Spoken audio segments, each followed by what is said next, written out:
శ్రీమాత్రే నమ. ఈ వీడియోలో మనం సింహరాశి వారికి డిసెంబర్ 15వ తారీఖు నుంచి 21వ తారీఖు మధ్యలో జరగబోయే వార ఫలాలు పరిశీలిద్దాం.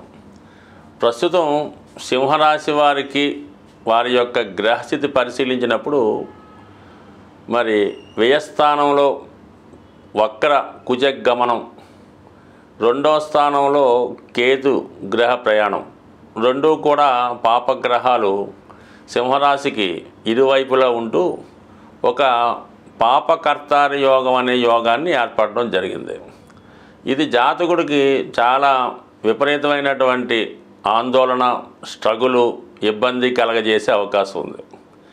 చాలా వరకు ఈ గ్రహ ప్రభావం వల్ల జాతకుడు అనుకోకుండా అనారోగ్య సమస్యలకు ఎదుర్కోవడం కానీ, ఆల్రెడీ అనారోగ్య సమస్యలతో ఉన్న వాళ్ళకి కొద్దిగా ఎక్కువగా వారి యొక్క వ్యాధి తీవ్రత పెరిగే అవకాశం ఉంది.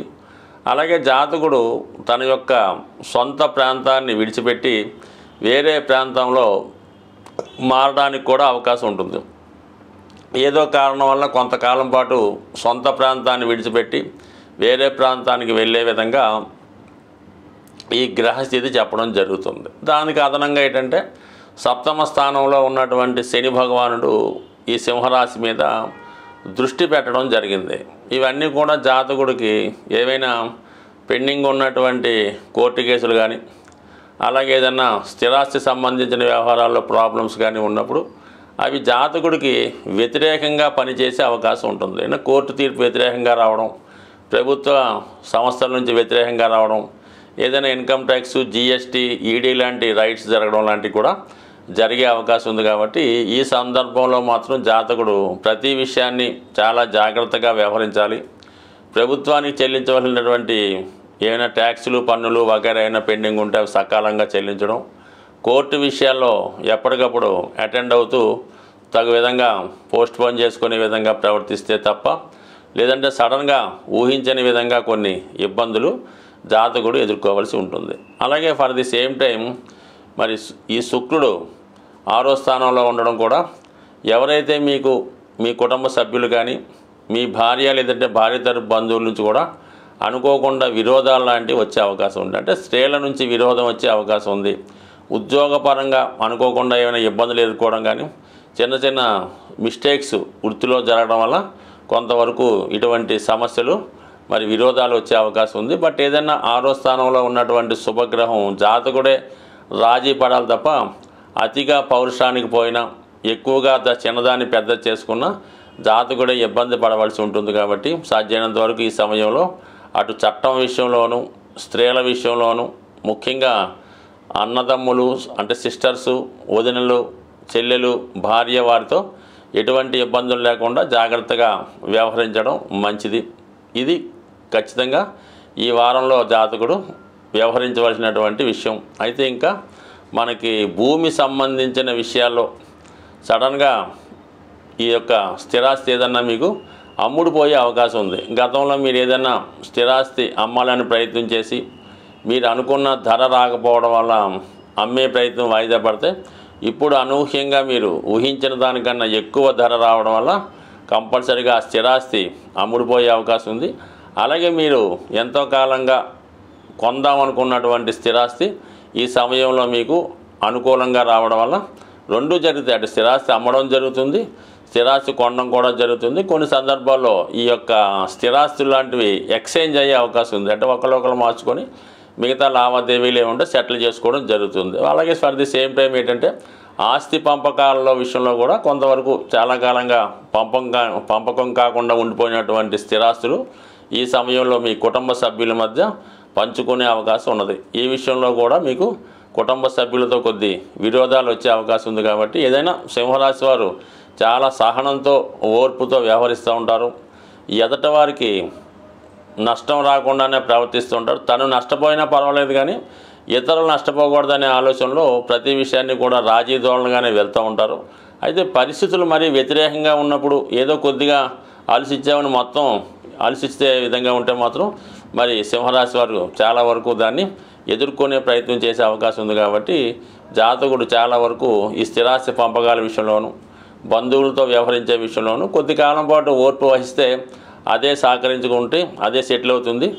దూరమైన వాళ్ళు మళ్ళా తిరిగి కలుసుకునే విధంగా ఉంటుంది. కాబట్టి పెద్దగా ఏమీ తొందరపడకుండా వెయిట్ అండ్ సీ పాలసీ అమలు చేస్తే అన్ని సమస్యలు మీకు అనుకూలంగా వచ్చే అవకాశం ఉంది. ముఖ్యంగా మీ యొక్క సంతానం విషయంలో మీకు సోమవారం తర్వాత పిల్లల విషయంలో కొద్దిగా శుభవార్త వింటారు. వాళ్ళ యొక్క అభివృద్ధి మీకు ఆనందదాయకంగా ఉండే అవకాశం. జాతకులు ఏ రాశి వారైనా వారి యొక్క గ్రహస్థితిని అనుకూలంగా మార్చుకోవడానికి, గ్రహాల యొక్క దోషాల నుంచి బయటపడడానికి ప్రతి నెల కూడా ఏదో ఒక కార్యక్రమాలు, ఏదో ఒక పుణ్య రోజులు రావడం జరుగుతూ ఉంటుంది. అవి ఫాలో అవ్వడం వల్ల ఏంటంటే జాతకుడు జాతక దోషాల నుంచి బయటపడమే కాక గ్రహాల యొక్క అనుకూలతకు కూడా రావడం జరుగుతూ ఉంటుంది. సో ఇది మార్గశిర మాసం.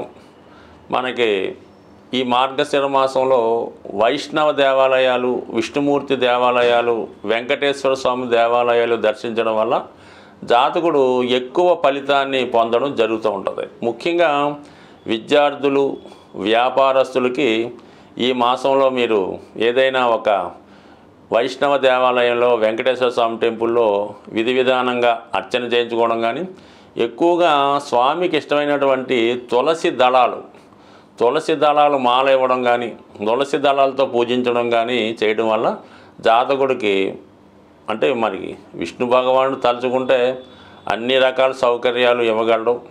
అలాగే జాతకం దోషాలతో సంబంధం లేకుండా ఎంత ఐశ్వర్యాన్ని ఇవ్వడం జరుగుతుంటుంది. కాబట్టి ఈ మాసంలో విష్ణుమూర్తి ఆరాధన అన్నది చాలా ఇంపార్టెంట్గా ఉంటుంది. కనీసం ఒక గురువారం కానీ, ఒక శనివారం కానీ ఈ విధంగా చేసుకోవడం వల్ల జాతకుడు తన దోషాల నుంచి బయటపడతాడు. అయితే ఈ వారంలో మనకి ఈ 18వ తారీఖున అంటే పౌర్ణమి వెళ్ళిన తర్వాత సంకష్టార చతుర్థి రావడం జరుగుతుంది. ఇది విఘ్నేశ్వరుడు సంబంధించింది. కాబట్టి అంటే ఏదైనా ఒక దేవుడు కానీ, ఒక దైవం కానీ, ఒక వరం కానీ, ఒక దేవత కానీ, నవగ్రహాలు కానీ జాతకుడికి అనుకూలంగా ఇవ్వాలన్నా, ఒక వరాన్ని ఇవ్వాలన్నా కూడా విఘ్నేశ్వరుడు యొక్క అనుమతి తప్పనిసరిగా ఉండాలి. విఘ్నేశ్వరుడికి అనుమతి లేకుండా ఎవరు ఏ దేవత కూడా జాతకుడిని అనుగ్రహించలేదు. అలాగే జాతకుడు కూడా ఫలితాన్ని పొందలేకపోతుంటాడు. అందుకని భగవంతుడు ఇచ్చినవి మనకు పొందాలంటే కంపల్సరీగా విఘ్నేశ్వర ఆరాధన తప్పనిసరి. మరి ఈ నెలలో వస్తున్నటువంటి సంకష్టాల చతుర్థి రోజు మరి విధి విధానంగా వినాయకుడిని గరికతో అర్చించడం కానీ, ఉండ్రాలతో హోమం చేయడం కానీ, అంటే సాధారణంగా ఉదయం పూట చాలా దేవాలయాల్లో హోమం చేస్తూ ఉంటారు. ఈవినింగ్ మరి సాయంకాలంలో అభిషేకం చేయడం జరుగుతూ ఉంటుంది.